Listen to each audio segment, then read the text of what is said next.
This is the Pro Football Report presented by BCWSA, a weekly recap of your Eagles and news around the NFL. Broadcasting live from Chickie's and Pete's. Tonight's show is brought to you by Rob's Automotive and Collision, BCWSA, Chickie's and Pete's, Begley, Carlin and Mandio Law Firm, Penworth Financial Services, Penn Community Bank, The Capitol Grill, and Ventresca's LTD. We now go live to Chickie's and Pete's for the Pro Football Report, presented by BCWSA. Now, here are your hosts from Inside the Birds, Adam Caplan and Andrew DiCecco.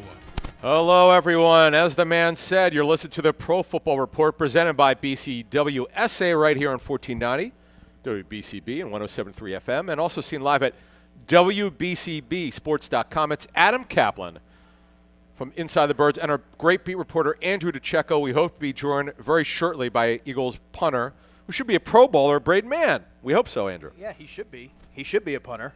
He should Pro be Bowler. a Pro Bowler and an All-Pro. I would make it. He is phenomenal. Andrew, it's funny. We'll probably talk to Braden about this. So I don't. When I travel to camps, I don't really watch the punters much. But he's a guy, you couldn't miss him. What's up, man? Is that Braden? That is Braden. Yeah, he's wearing the Philly hat, so I couldn't tell. What's up, buddy? What's going on, So Braden, just put on the headset. It's Andrew. It's Adam. Good to see you. Yeah, man. So Braden, I was going to say this because when I go to training camps, I don't really watch the punters or kickers very much. But I got to be honest with you, you were booming it. And I was saying to him, because we talk at training camp, I'm like, is it me or does Braden Mann look like incredible this summer? Oh, thanks. Let me ask you this question. What is your off season like? What do you do to prepare? I mean, it's going to sound a little obvious, but I just punt a lot. I really turned a lot of my training into very, very specific training, for punting. I used to be just hitting the gym a lot and trying to get bigger and stronger. But I think as I've gotten older and more years in the NFL, it's a lot more specific towards me. So I'll go out.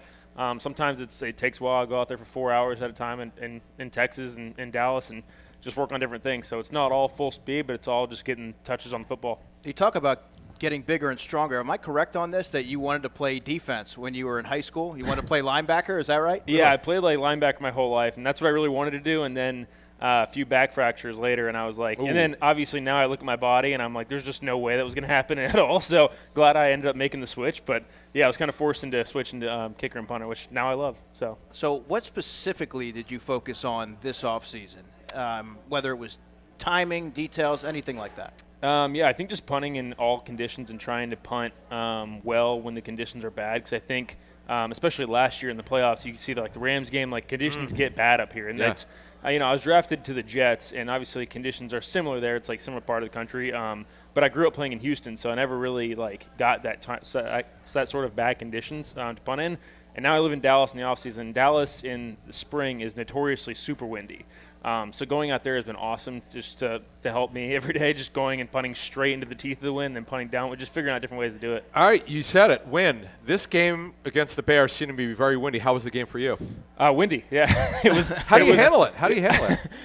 Pre-game? Do you get out there hours before and try to see that? Because it's gusty. That's the other thing. Yeah. We're out there hours before. I mean, I probably get to the stadium 4 hours before the game starts, and we kind of feel as it's we look at the weather reports, just kind of see how it's going to flow throughout the game. It was very similar to the Lions game. Lions game, very, very windy. And it kind of was the same type of wind, too. So it actually was a little bit useful to have the Lions game and then come into this game. And so you and Jake are usually the first two guys I see on the field. But what are those conversations like throughout the week? Do you confer with Michael Clay? Do you talk to Jake and try to figure out a plan of attack in terms of weather?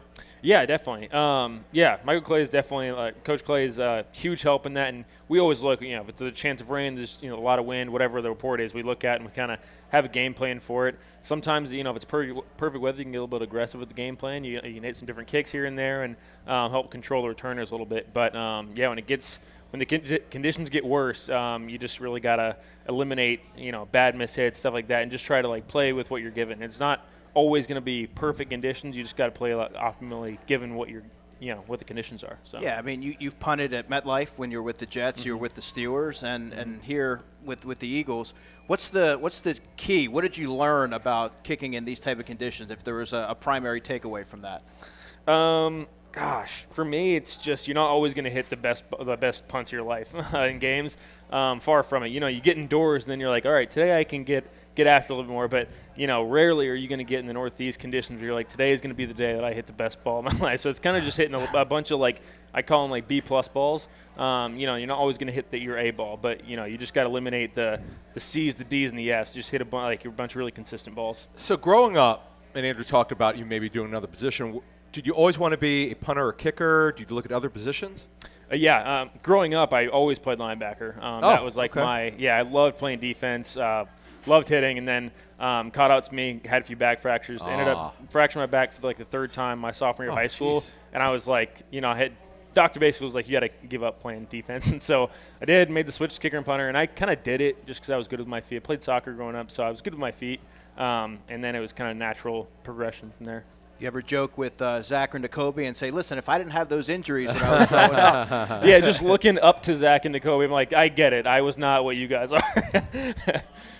Kicking, though, is it okay? Punting is one thing. Did you want to be a kicker? When did you decide punting and no kicking? Yeah, I actually got offered to Texas A&M as a kicker, as a field kicker. I went to their summer camp, did kickoffs and field goals, and then I got offered maybe a few months later.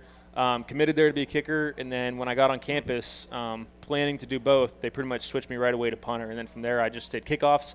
I actually didn't start at punting until my junior year at A&M, so I kicked off my freshman, sophomore year, and then I kicked off and punted my junior, senior year. Then he kicked off a little bit last year too. Yeah. Before 23, when I was with the Jets, I kicked off I think half the games of each of my first 3 years.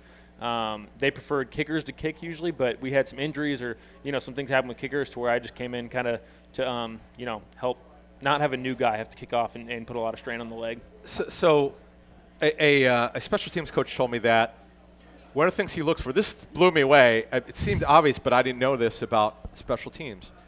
You have to be able to throw the football if you're a punter or kicker, because what happens if it's over your head? Yeah. What happens if you drop it? I've heard you got a pretty good arm. Is that accurate? Thanks. Yeah, I mean, I don't know if it's pretty good compared to what some people think, but I can get it out there at least. Okay. Throwing 2 fakes, not that they were deep bombs or anything, but just kind of out routes that were pretty easy. Okay. Guys were wide open, so it's just not. You just got to not screw it up. What was it like in practice that week, though? Did so was it Philly special? Did you execute? Yeah, we did. I think there was maybe one that I overthrew beginning of the week, and I was like, all right, I just got to calm down and not try to throw some heat in there. Just get it to, I think when I did it in 23, it was to Alameda Zacchaeus, and just threw him in Dallas. OZ, okay. Yeah, OZ. So threw it to him. He couldn't have been more wide open, so I just didn't want to dirt it or throw it over him. Yeah, I think you're underselling. You could sling it a little bit. Oh, thanks. Yeah, we definitely, me and the other specialists, and then Coach Clay and Tyler Brown, we get after a little bit, play some games, throw the ball around a little bit. So Tyler Brown's an interesting guy. I've known his dad, Randy, for years, right? Mm-hmm. And Tyler was with him in Michigan. He comes to Philly. He's done a really good job. What specifically does he do with you? With me and Jake, he's really, really detailed with us, which I really appreciate. Once you get to pretty much any level of football, there's not guys that have usually done the kicking and punting that are actually special teams coordinators. I mean, Coach Clay, he was a linebacker at Oregon, obviously a really good football player. Yeah. And he actually long snapped, I learned, at Oregon. Really? Yeah, I think it was his freshman year. He was their starting long snapper, which is a crazy thing I never knew about. No, I didn't know that. But yeah, having Tyler, he had kicked and I believe punted in college. I didn't even know that. Yeah, wow. Yeah, so it's just hard to find guys who have done it and kind of get the little details about it, which he's really good about. He always has his iPad and is very, very detailed with, especially Jake. They're film rats. They look at the tiniest little things, and so holding for that whole operation is a lot of fun. Yeah, and I should mention Cal Adamitis, who's done a tremendous job since coming over. But you spent the whole offseason in training camp working with Charlie, who's injured. What was it like transitioning and learning a little bit more about Cal and his style for it? What were those conversations like? Yeah, I mean, there's little things here or there that they do differently, but everybody, I mean, Cal's been a good player for a while, and he played for the Bengals. He was a great snapper there. So I think that a lot of these guys, when you get to this level, it's just they're so good. There's little things they do differently, and a lot of it's more of just operationally. When you get out on the field, feeling a little bit of a rhythm. But I mean, when you get to the actual snapping, and if you're punter, kicker, or whatever, a lot of them are just so good, and they put it on you to where it's not that crazy of a transition. It's just kind of a lot of the, like I said, just timing things, some things that you get so used to with somebody that you go out on the field and you like look at each other certain ways and you have certain rhythms that you do, and getting used to a lot of that. But Cal came in and was just like, total pro. He prepares unbelievably well. So and he picked up a couple tackles against the Lions. I mean, how about he that was one? moving down Yeah, there. he was. You did. Art of holding. How did you learn how to hold? I just started holding. I watched our holder at A&M do it. I didn't do it my freshman and sophomore year because I kicked, my whole life. So I never held. Yeah. I was just having holders for me. So watched him for a while. And then just did it over and over again, spun 1,000 balls to myself. I just spin to myself, hold them. It gets really boring and repetitive, so find different ways to make it fun. It's kind of how I learned. I just, I don't think I learned it very, formally. I just started holding.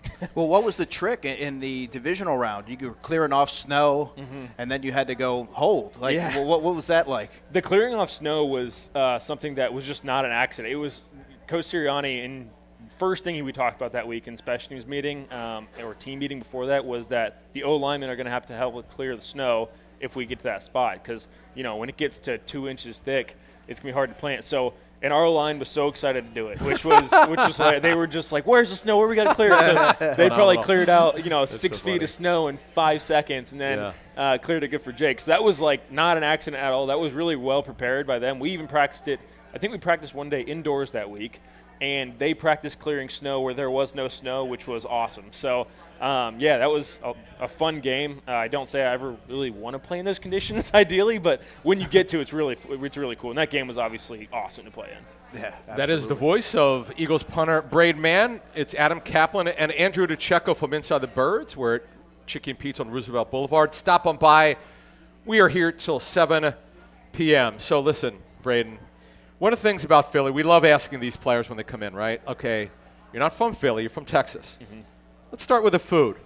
You like the Philly culture, food? What's it like for you living out here? I do. I went to New York, was there for 3 years, and the food just in the Northeast in general is so different than, I grew up, Tex-Mex was like, we were having that chicken fried steak. Is that still around chicken fried steak? Yeah. My brother went to A&M in the 80s, way well before you were born. Yeah.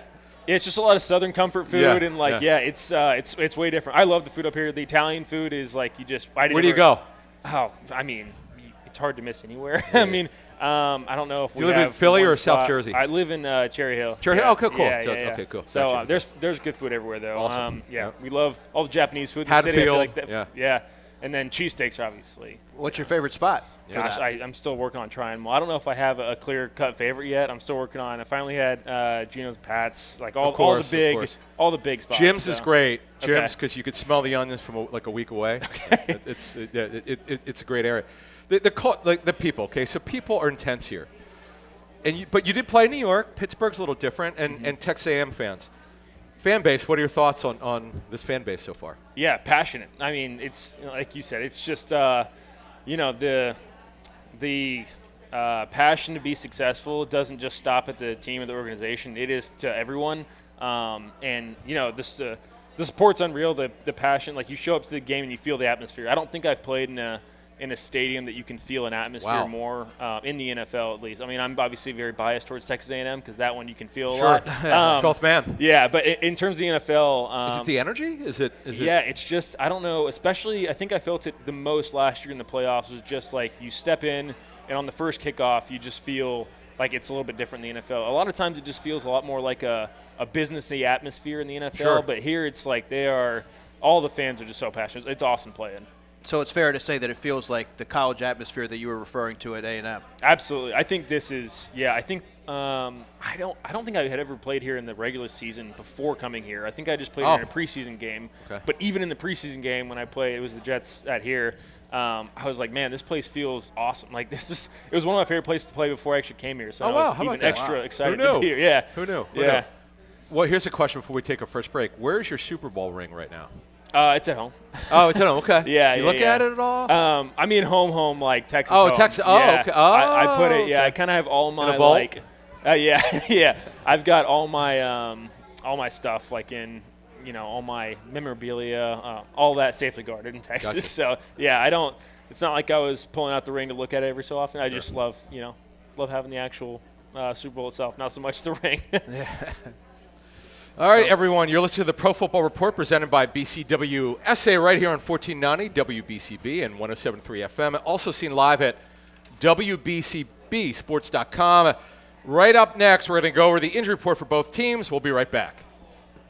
Hi, it's Pete from Chickie and Pete. Do you have a large party of 10, 20, even 50 people? We can't wait to treat you like family at Chickie and Pete's. Forget about deposits or credit card reservations. Making a reservation for your large group is effortless at Chickie's and Pete's. Lots of options to celebrate and make your night out unforgettable. Order off the menu or select from food and drink packages. Private party rooms available. Make your reservations right now at chickiesandpete's.com. And don't forget, Chickie and Pete's gift cards are the perfect fit for any occasion. Only at Chickies and Pete's. Rob's Automotive and Collision Center in Lower Bucks County is a full-service repair center with competitive prices, top-of-the-line products, and the finest auto body and mechanical repair technicians anywhere.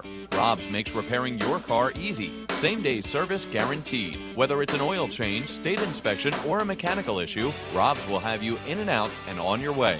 2700 Veterans Highway in Bristol, 215-826-9200 for 24-hour emergency towing. Call 215-826-0250. This is Tommy Green from the 1993 National League champion Phillies. Every champion needs a good game plan. BCWSA and I want to make sure you have a game plan when it comes to conserving our most precious resource, water. Whether you're washing dishes, brushing your teeth, or watering your garden, there are ways you can save water and save money. Visit bcwsa.net for tips on conserving water. BCWSA, proven. We now return to Chickies and Pete's for the Pro Football Report presented by BCWSA.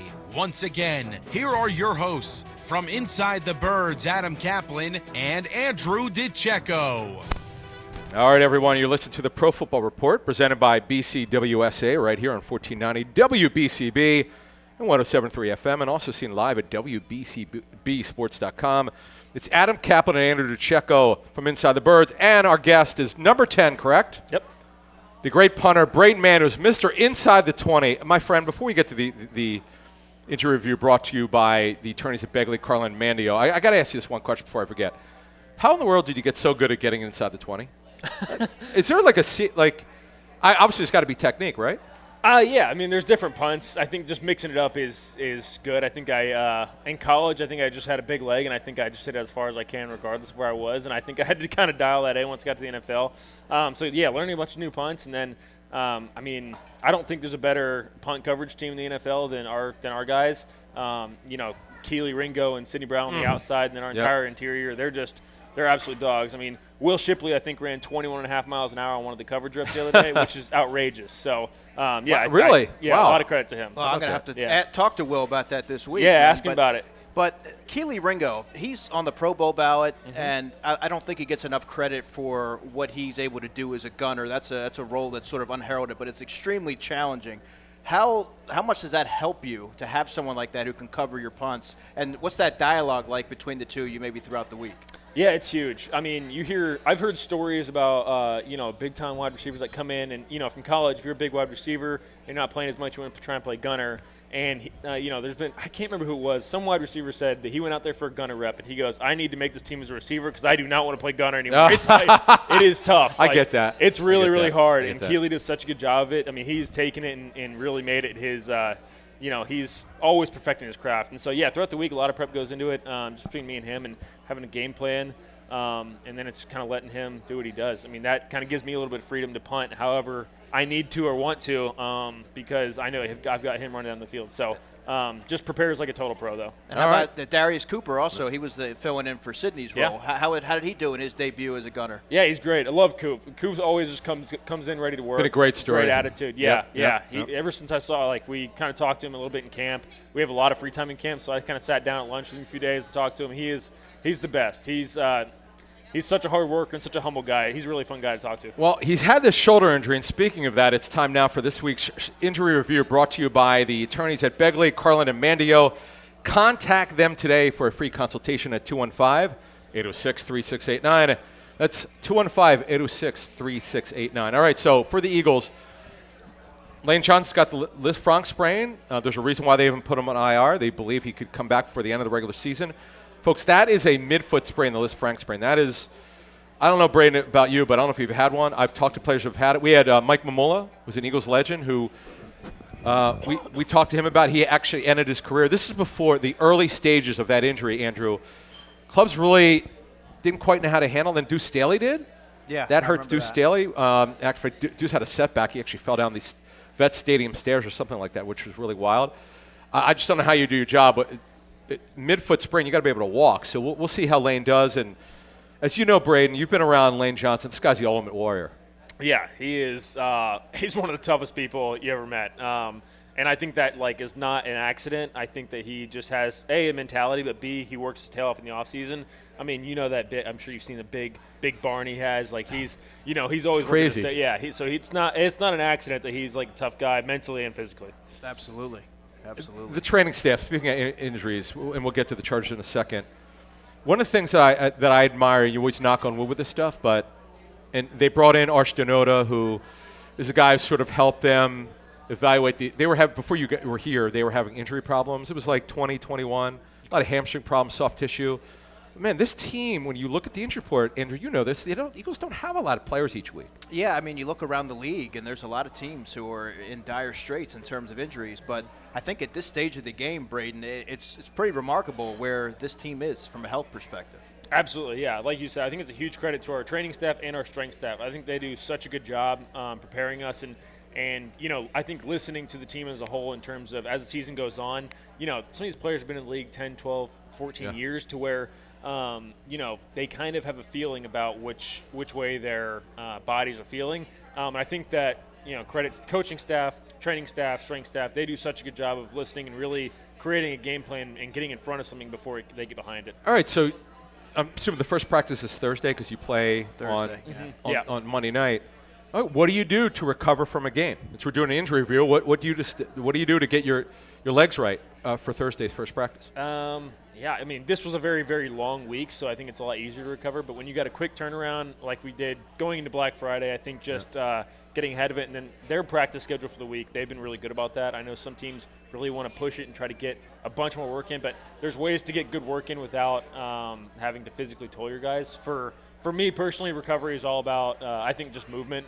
I have begun a lot more to do stretching, mobility, rather than ice tubs and compression, I think. I think just for me, moving and getting blood flow has done better than resting and sitting for me. Yeah, so I'll get out, just go for as many walks as I can, do mobility at the training room and get in the hot tubs, cold tubs. Do you do infrared and stuff like that? I've tried it a few times. I'm not a frequent flyer on the infrared infrared stuff. On the day of the game, do you have a regimen that you go through?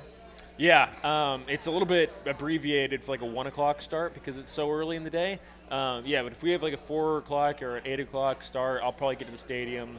Go to the training room, start all my stretches and all that stuff. Go to the stadium, get there about 4 hours early, go out, feel the field, do all my stretches.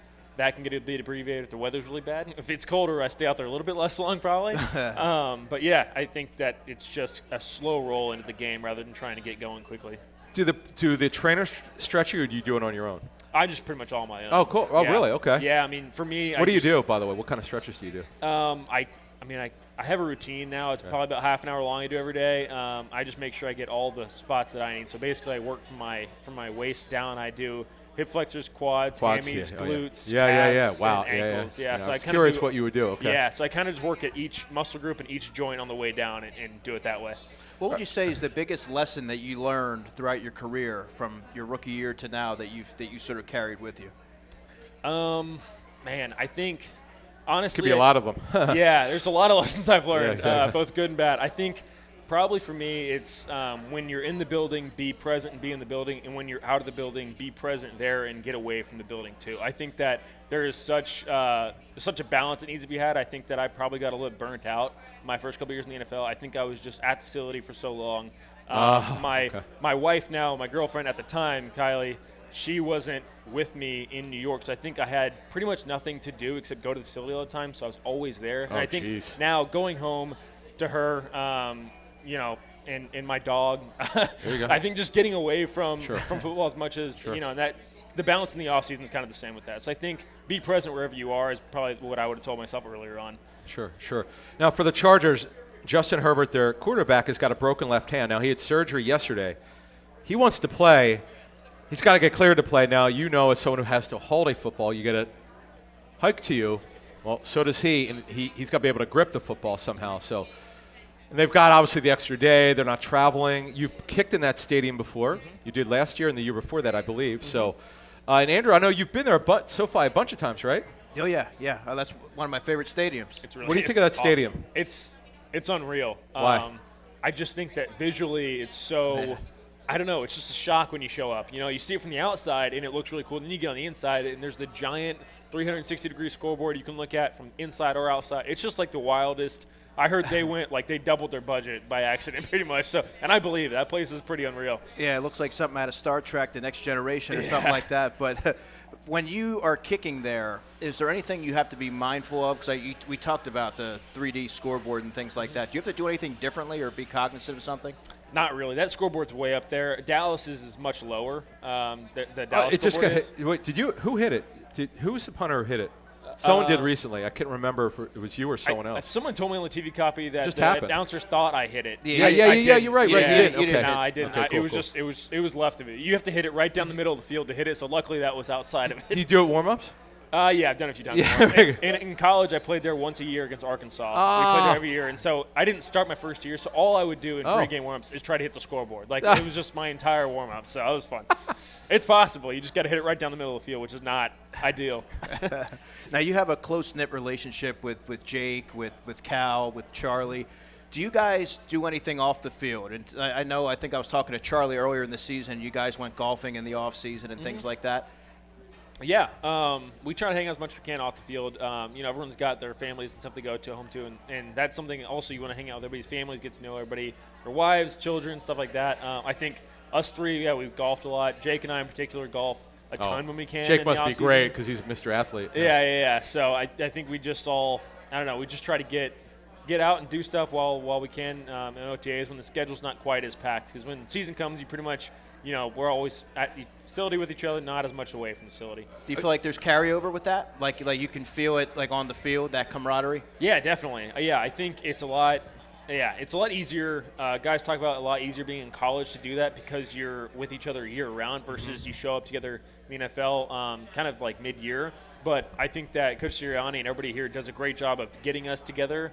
And, you know, sometimes on off days or days where we might have something, we go, you know, bowling or we go shoot some hoops or do whatever. And we have a lot of team building, which I think has been really, really good.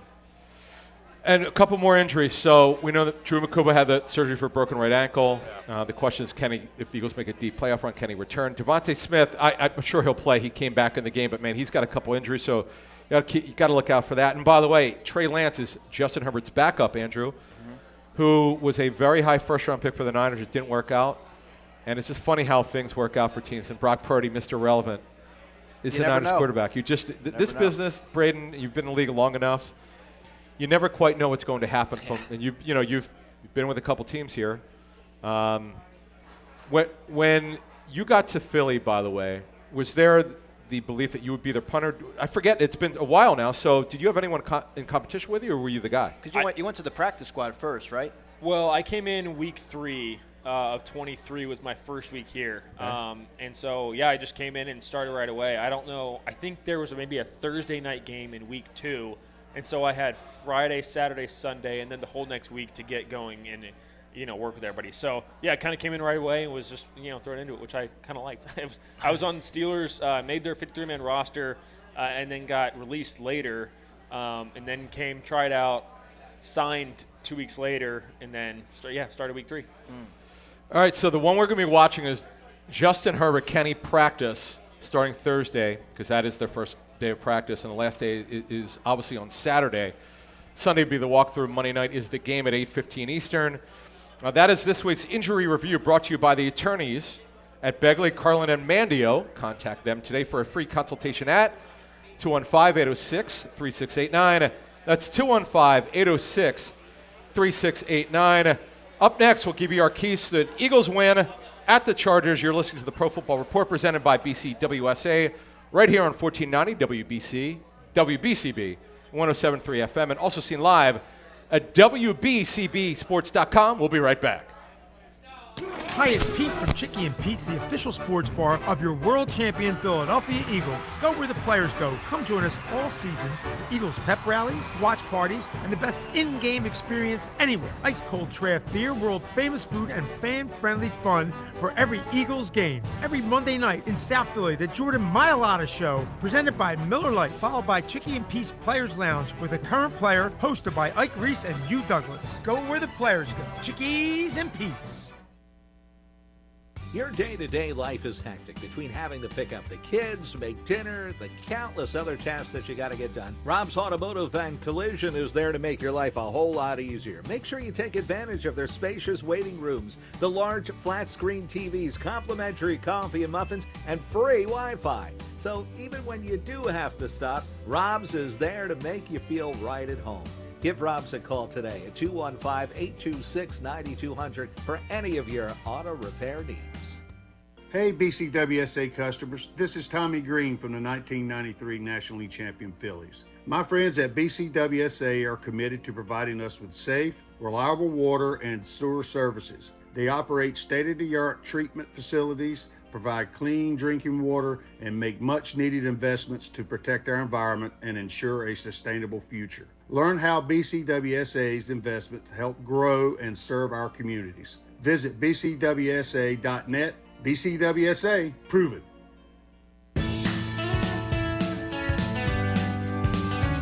With over 7,200 square feet of 200 brewers in stock at all times, Pantheon Beverages now features 5 different flavors of their favorite slushy cocktails. You can also purchase all your wine, liquor, and other fine spirits right next door. Visit us on Facebook or online at pantheonbeverages.com for upcoming events and samples from your favorite brewery or local food vendor.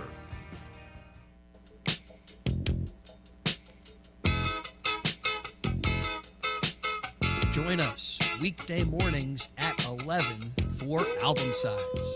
Gonna spin some of the best albums of all time. It's Album Sides with yours truly, the philosopher Chris Ermer. Weekday mornings at 11 right here on 107.3 FM and 1490 WBCB. You can also listen live at WBCB1490.com. We now return to Chickies and Pete's for the Pro Football Report presented by BCWSA. Once again, here are your hosts from Inside the Birds, Adam Caplan and Andrew DiCecco. All right, everyone, from Chickie and Pete's on Roosevelt Boulevard in Northeast Philly, you're listening to the Pro Football Report presented by BCWSA right here on 1490 WBCB and 107.3 FM, and also seen live at WBCBsports.com. It's Adam Caplan and Andrew DiCecco from Inside the Birds, and we're also with Eagles star punter. I say that, Braden Mann, because, dude, you're killing it this year. Thank you. Keep it up. Knock on wood. Thanks. Knock on wood. Although he did say, Braden was a linebacker in high school, which I learned tonight. Yeah. But, yeah, but a little bit. The back issues, I get it. You got to keep that thing clean, man, because backs are tough, man. They're tricky. Yeah, they're finicky. They're nothing to be played with for sure. I learned that the hard way.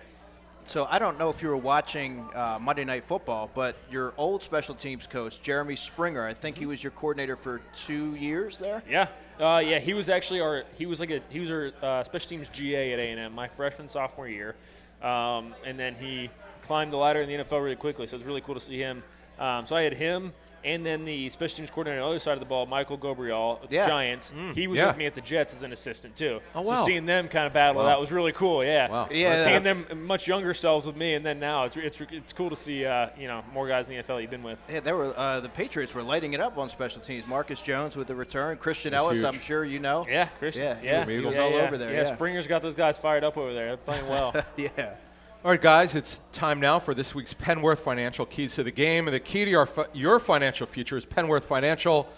Call them today at 267-997-4503 or visit them at penworth.com. The Eagles 8-4 will play at the Chargers Monday night. The Chargers are also 8-4. By the way, you guys leave Saturday or Sunday for that game? Leaving Sunday. Sunday, yeah. I know it's interesting.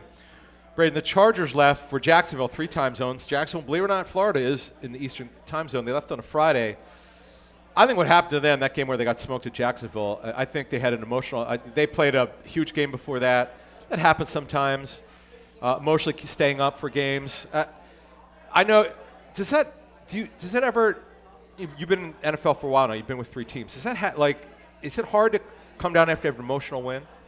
Honestly, I don't know if it's hard to come down from an emotional win. I think that a physical turnaround is much harder to deal with than an emotional turnaround. Okay. That's a good one. But it also is very player to player, I think, not so much team to team with that kind of stuff. But yeah, Sure. I mean, when we show up on Monday, if we have a big win on Sunday, we show up Monday.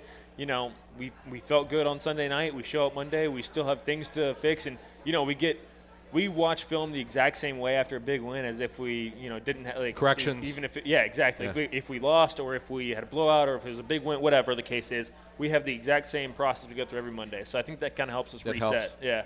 So how do you personally map out a long flight to the West Coast? Yeah. Do you 5, 6 get some hour flight, sleep? yeah. Is there anything you're watching on Netflix? Yeah, I'm always looking for a new series, so any recommendations I'll take. But yeah, I just download a bunch of movies. I'm a big movie guy, so I think I just try to find new movies. It's harder now with all these streaming services to find newer movies. I used to love going to the movie theaters, and now it's just all streaming stuff. So it's kind of done away with weird. theaters. Yeah, It takes you like a half an hour just to scroll through, and then I just give up. Exactly, and then you just wasted half an hour of your free night or whatever it is. If I think of anything that comes to mind, usually I talk to Will about it. He watches different things on Netflix. Yeah. I'll try to get to you. I'm always open to new suggestions. Yeah. All right, keys to the game. So obviously getting the running game, Braden going. Got to get him going. Saquon, and also Tank Bigsby, Andrew. That's a guy. Every time he touches the ball, he does a good job. Yeah, he's explosive. And, Nick Sirianni said, I believe 2 or 3 weeks ago that he's been getting a lot of reps in practice, and he practices really well. Talking to Tank last week, he even says that when he goes back and watches some of his carries that he doesn't realize how he does some of that because he kind of creates his own holes sometimes. He does. He breaks them outside. And he finishes runs. He is a tough runner. So he definitely provides a spark when he's in there. And then you're getting Hurts, I think, comfortable early, Andrew and Braden. I think that's something that they can do. Again, you don't have to worry about weather, which is a big thing. The game is indoors. And also, Andrew, one of the things I like is that Hurts and A.J. Brown are getting together here. I mean, they're starting to develop their rhythm because, Devontae's been awesome, but he can't do it on his own. We got to get A.J. Brown, the Eagles have to get A.J. Brown involved in.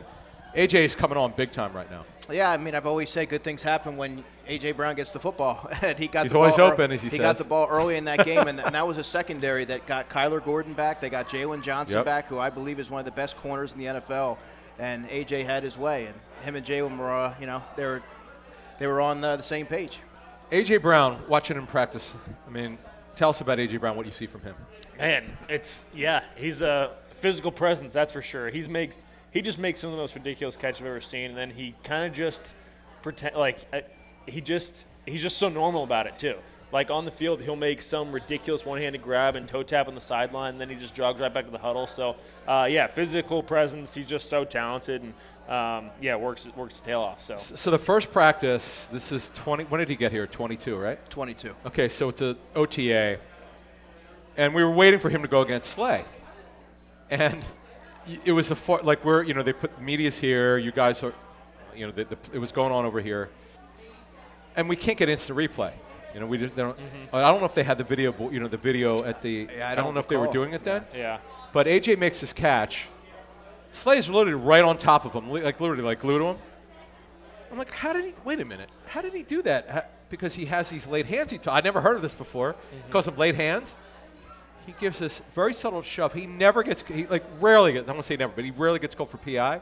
Andrew, you've seen this guy from day one. You've been at just about every practice, obviously training camp especially, or OTAs. Yeah. Your thoughts on this guy? Physical, I mean, in my opinion, best receiver in the NFL. Physical, there's not a corner that can, contend with him. And I think he does a good job with body positioning. And when the ball's in the air, those 50-50 balls are, maybe 70-30 or 80-20 when they go to AJ. So, yeah, I mean, it's something that I think initially you could take for granted, but seeing him work every day, and it's something that he makes the ordinary or the extraordinary look ordinary because he does it with such regularity. And also getting Hurts protected a little bit better. They've got to do a better job with that. Now let's get to special teams. Braden, what's the key for you getting ready for this game when you get there? I think just containing their guys, and I think physicality is going to be the same theme every week, especially for Coach Clay. I mean, we got to out physical them on special teams, and then I just think containing their returners. I think they've got a good set of returners. I know one of their. So I was actually a roommate with one of their new special teamers on the team, Travion Williams. He's going to be So he played for the Bengals and the Browns. Yeah, he's a good big time special teams player. So he's a great special teamer. So that'll be fun to get with him again. He was my roommate for 3 years in college. Oh wow, so, that's pretty cool. So it'll be good playing against him. But in terms of special teams, I think that the same theme is going to be always physicality and then just containing their returners. Now, Braden Covey, I've former Ram, by the way. I've gotten to know him, talking to him for the last few seasons. I know he's very meticulous in how he approaches things, and he, all the stones that he makes sure he doesn't leave unturned. And do you guys have any conversations throughout the week? Because I know that he'll meet with the gunners and the return unit and things like that. Does he pick your brain on anything? All the time. Yeah, he's willing to take anything that anyone can provide. So he's always asking questions, always, and you can tell he's prepared the way he talks. You know that before the weeks even start, he's already watched film on their punter. He knows what the tendencies are, what he likes to kick, what he doesn't like to kick. If he's showing different ways he's going to punt. Britton's a true professional. He makes it a lot of fun too. I think that he kind of challenges himself and almost plays a little bit of games with himself during practice to make it more challenging. That way the games feel, because for him, some of his decision making, it makes the game feel slow for him because he's just so good at it. And I think he just works on it in practice, and then it just becomes natural. Yeah, he stopped me. He was like 35-mile-an-hour winds Thursday. Yeah. Or Friday. He knew that. Friday. Like he already was on it. Yep. That's actually what I wanted to ask, because we talked about weather briefly before.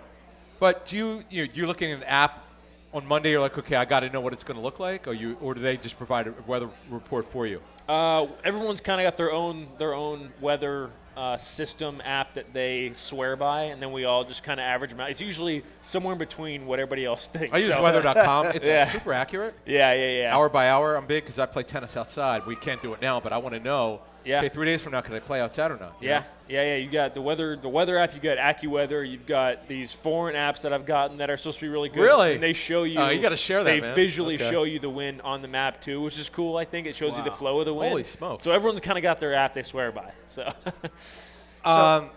One thing when you get to the stadium, right? Now this is an indoor game. You don't have to worry about the conditions. Mm-hmm. So is your approach different?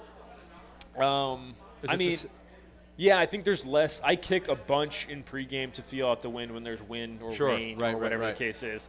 In indoor games, I probably don't kick as much because I don't know. Like I don't have to know how to adjust anything. So I just pretty much have to get warm for indoor games, which is a good feeling. I definitely sleep better when we play indoors, but just showing up earlier to weather games is and kicking a little bit more to get adjusted, because then not only just to get warmed up, you got to really feel what the wind and the rain or the snow, however it's affecting it. Yeah. So Michael Clay, I've always enjoyed my conversations with Michael, and I'm impressed with his just grasp and understanding and catering to the strengths of his players. What, in your estimation, makes him a great coach? Like you said, he knows his players and he gets to know his players, which is really awesome. All the special teams appreciate it. That's why everybody speaks so highly of him. He just gets to know everybody, not only on the field but off the field, and I think that helps him make good decisions during the week in games, just because he knows kind of what everybody's thinking, because he really goes out of his way to talk to guys and build relationships with them. So he's built great relationships with pretty much all our special teamers, all our core guys, and the specialists, obviously. So I think just him building relationships has made him a really good coach too. Does he have a soccer background? Because I oftentimes will see him before practice or even in training camp, and he's kicking the soccer ball around with you guys. Yeah, I think he grew up playing soccer a little bit. He's one of the more talented people I think I've ever met. I've seen him drop kick a 50-yard field goal. He's just got like crazy. Really? Michael Clay? I'm telling you, he is like the most. He must play soccer. That's he's insane. one of the more interesting men in the world, for real. He is. I know he loves golf. I heard. Yeah, he big time golf. Loves golf. Golf's in any weather there is. He long snapped in college. He can drop kick field goals. He plays soccer. Okay, this guy's that's awesome. They always say punt. No offense. On. They say, well, the kickers usually the weird ones that I've known, at least for the years. Yeah. But that's wow, holy smokes! Yeah. I don't even know Michael Clay, but I know people who know him. That's interesting. Yeah, man of many talents for sure. There's one more guy we didn't talk about. That's the legend, Joe Panunzio. What can you tell us about him? Joe P is the man. Joe P is anything you need done. Joe P can help you get it done. I mean, he is. I think he is such a good guy, and wants to be of service to anyone. Like anyone in the building, he wants to be the one that serves, not that is served, which I think is really awesome. He is willing to help anybody who needs it or wants it, and he's just a great guy to be around, just vibes-wise. What's he do for you guys? I mean, yeah, special teams he helps us prepare a lot. He helps Coach Clay a lot with and Tyler Brown helps us during drills, helps out with advanced scouting for the week. He just kind of is a do-it-all kind of guy. Okay. So we brought up Will, and he's done a really nice job as the personal protector on punt. And with taking that kind of role, which obviously demands a lot of communication, do you two have dialogue throughout the game based off protections and things like that? Maybe something you're noticing. Yeah, for sure. I mean, I'm not as involved in the conversation with protection just because I don't see it as much because I'm not directly involved in it. I'm kind of looking down at the ball the whole time. So I'm not as involved with those, but just kind of game plan wise, if we want to, change up tempo on the snap count or do whatever, he does a great job of that. As soon as the play's over, he's wanting to worry about the next play and think about what we can do better. So another player, one more I have to ask you about because he's just been dominant on special teams. That's Cam Latu. He flies around. He hits everything that moves. What are your impressions of what he's brought to the coverage units? Man, he is. I don't know if he feels pain or anything. That tells you a lot. Yeah, it's pretty wild. During fall camp, he was just an absolute problem for our punt team. When he was on the scout team for punt return, he was just an absolute problem to block. And so, eventually we were all like, man, this guy would be really good on punt return, on our punt block unit. And then he comes in one of his first games against Tampa. He blocks a punt, and Sydney returns it for a touchdown. So talk about immediate impact. He's just a physical presence who every single punt return period, I'm like, I would hate to be the other punter. This would suck to be the other guy. I mean, talk about keys to the game. We just gave you the special teams keys. Yeah, he's a beast. In fact, he should be playing more tight end in that wide position, the inline. But that's another story. Real quick on defense, Andrew. To me, make Stafford uncomfortable. He's not a good athlete. I know he can manipulate the pocket a little bit. But you mean Herbert? I mean, it's Stafford. They're playing in the same stadium. Thank you, yeah. Herbert. He's got if he gets clear with the broken left hand. Mm-hmm. I was thinking Rams because the Eagles have played him so many times. Right, sure. Looking at this situation now with Justin Herbert, if he plays, make him uncomfortable. We know he's more mobile than Stafford, obviously, but he's got a broken hand. And Aaron Rodgers, by the way, he got it hit again. He also got a bloody nose. He was playing with a fractured wrist. So to make him uncomfortable, because who knows how much practice time he's going to get. Yeah, absolutely. See, for me, I think this is going to be a big game for Jalix Hunt. Jalix he provides a lot of pressure. He's been close a lot of times this season, and I look at the matchup, and I think he has an advantage. And by the way, both tackles are on IR, done for the season. That's big, and they're playing two backups. We're talking the Chargers here. Mm-hmm. That's a big deal, Braden. And it's not like the Eagles don't know this. They know this, and you got to make Herbert uncomfortable. And we'll see. Lab McConkey's a phenomenal receiver. Yeah, he is. And Johnson's big. I don't want to say Quentin Johnson's having a breakout season, but he's doing a good job.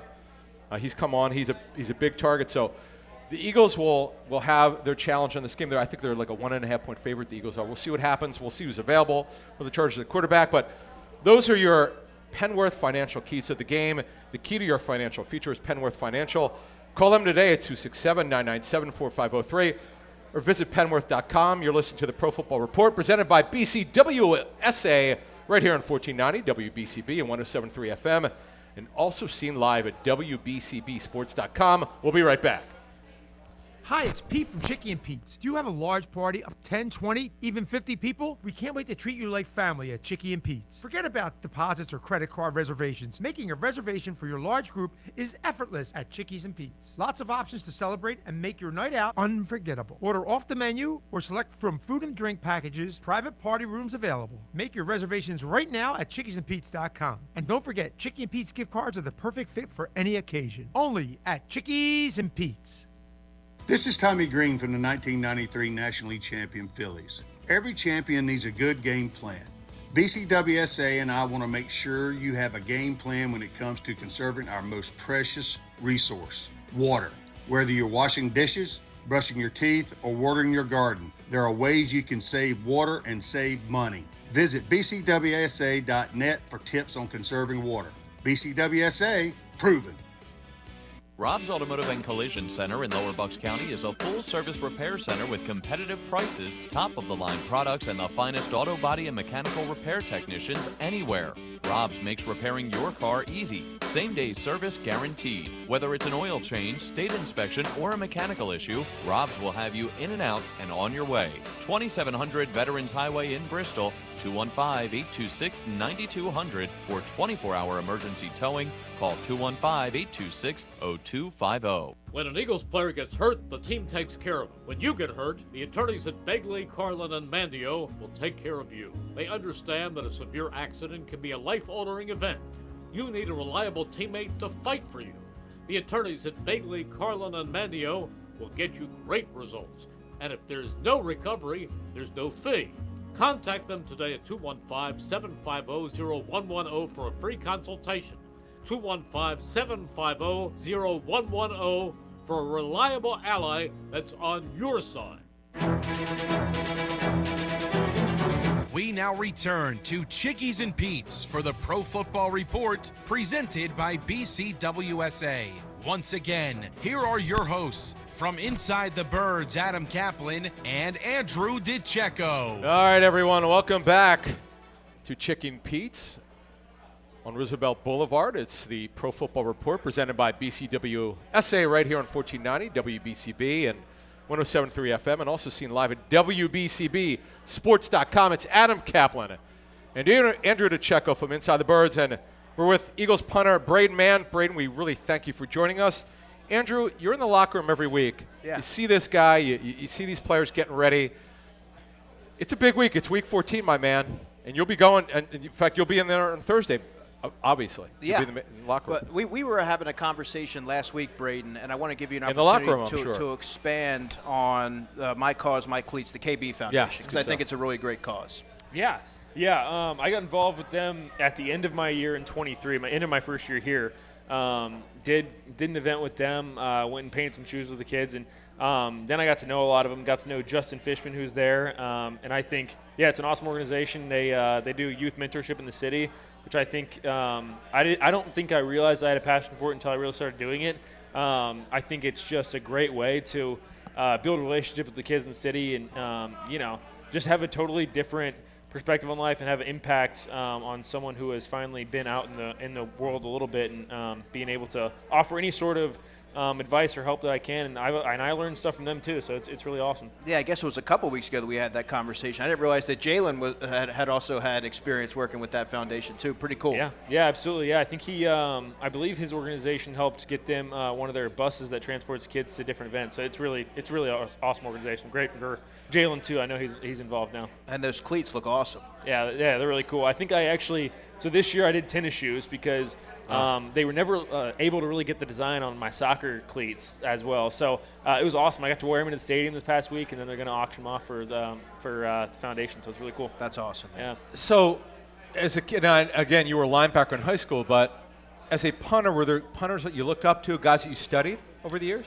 Yeah, I think there was. the one that I probably looked at the most was Shane Leckler going from A&M. Number 9. Yeah, he was an all-time. He's a big dude, by the way. He is. I would see him at Raiders camp in Napa. I was, holy, it's a big dude. Yeah. I feel like every punter is like that, He's probably phenomenal. except for me. I think every week I'm looking up to, a 6'5" punter, and Dallas Goddard so kindly pointed that out last year. He goes, every punter in the NFL makes you look like a child. So I was like, thanks, Dallas. Appreciate that, man. It was a very humbling moment. So you're on the Pro Bowl ballot, and I understand that you have greater aspirations, and maybe you aren't fixated on that. But what would it mean for you to get that kind of recognition? Like you said, I think that the team goals always come first for sure. But to have individual recognition is also always great. It's something that being a Pro Bowl, being an All-Pro is something you always try to do. And I think that's for me specifically as a punter. That's talks more about my punt team than anything. I think that they have as much impact as anybody on, the coverage, the protection, stuff like that. So I think that it ultimately goes up as a team reward for me is having it's like if you have a Pro Bowl kicker, the field goal unit is going to take a lot of pride in that. And you can't do without them. So I think it's really cool, and it's obviously always been a huge goal of mine.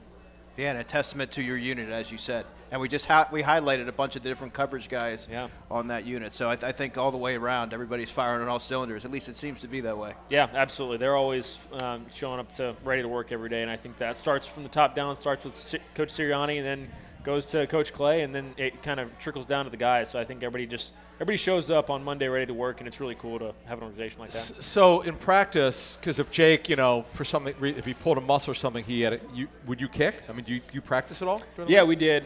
It's not like we practice it a ton, sure.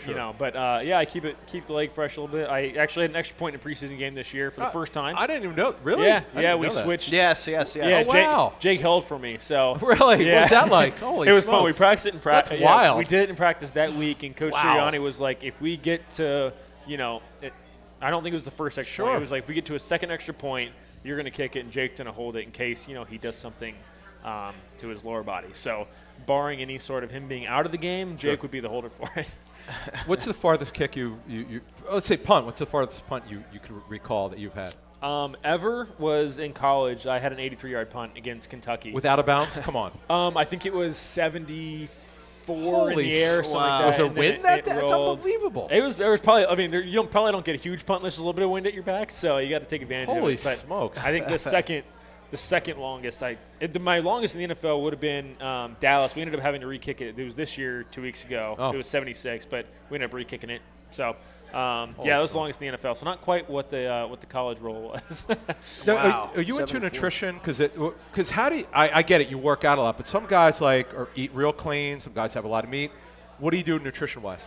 I would kind of say I'm in between everybody who, I think everyone has a thing. I don't think I have really a thing. I think I just eat, I don't know, somewhat balanced. Jake kind of makes fun of me for my diet sometimes. I always have Cheerios before games. I always just that's your ritual. That's my choice of food for mornings to games. Is I'm a big Cheerios guy. So it sure is working. I just love cereal before games for whatever reason. So he kind of makes everybody's fun of me. Different. Yeah, he's sitting there with a steak and broccoli and that's whatever. what he has before games. Yeah, he just even in the morning. No, that's usually for 4 o'clock. 4 o'clock games. So he'll do something like that. In the morning, he'll eat normal stuff like eggs or bacon or whatever, and then just look over at my massive bowl of Cheerios. He always makes fun of me for it. So. Are they fruity? Are they just plain Cheerios? Plain non-honey nut Cheerios, just regular bland Cheerios. I don't know why. Soy milk or regular milk? 100%. No skim? No skim. I grew up on skim milk, and now I've had 2%. I've seen the light on the other side. So yeah. How many bowls? 1 or 2? Gosh, I'm feeling good. I'll have 2. I don't like to eat too much in free games, so I'll usually limit it to 1. Andrew, press box, real quick. Yeah. Do you have a ritual? Do you have a meal? I know because you're like me. When I would go, I would get there at 9:30, 10 o'clock for a 1 o'clock game. Yeah, I get there about 9:30. Watch him, Jake, and the specialists do their thing. I have my own regimen. I have to, be mindful of everything that's going on. Then I'll eat something. Then I do a radio call, and then I kind of just start writing. But meal-wise. Oh, meal-wise, at whatever's the link. Yeah, whatever's there, and then I'll sit there and Is it eat still some of the food's not bad there. I'm not a picky eater. I eat anything. But I have to ask you because it's been well documented that Jake is great at golf, pretty much tennis, anything. softball. But what's one thing that most wouldn't know that he's good at as well? Like I said, I think he's just everything he's good at has been well documented. Like you said, I don't know if there's something hidden that he's good at that people don't know about already. He just kind of is a jack of all trades. I mean, me and him go at it in pool. He loves shuffleboard. Any game, yeah, we have a shuffleboard. Anytime you can get on a game. Where do you play shuffleboard? I guess ping pong is probably the one. Sure. I don't know if anybody knows that or not. He was I think he was an all-state tennis player. So yes. him in racket sport, him in racket or stick sports, he's really good at. So I've seen pretty much any of those. I've seen his video playing tennis. As an avid tennis player, I'm I can't do it as well as he can. Holy smokes, he's a really good tennis player. He strikes the ball, Andrew. He's not the biggest guy in the world, but his form, a lot of kickers are great golfers. Mm-hmm. Is he a good? I assume he's a good golfer. I have no idea. Yeah, I heard he's really good. Yeah, he's it makes a plus 1.5 handicap, something like that. That is this dude. He's a unicorn. I also heard you're pretty good. I think Charlie mentioned that when I spoke to him. Thanks. Yeah, I'm sit around to scratch. So Jake usually gets me by a couple or 1 or 2 around. But there's been a couple back and forth. Do you play in high school? Were you in the golf team? No, I wish I played. How did you? I started in 2020 when COVID happened. I just got obsessed in Texas. Started That's wanting to play unbelievable. golf. Yeah, it was. We started playing it a course. It was $10 in College Station. How did you learn? Did you take lessons? No, just went out and hit 1 billion golf balls. That's insane. Yeah. So Jake usually gets me. Wow. Though. I'll say that on the record, but I'm gonna try and catch him this next year. have the Elliott Mann Cup. That's what you have to have. Exactly. And invite players from all around the country. That was, by the way, the voice of Eagles punter Braden Mann. It's Adam Caplan and Andrew DiCecco from Inside the Birds. Next week, it's Merrill Reese and I at Chickie and Pete's in Warrington. We'll see you then. You're listening to 1490 WBCB and on your FM dial at 107.3 W297CL Levittown.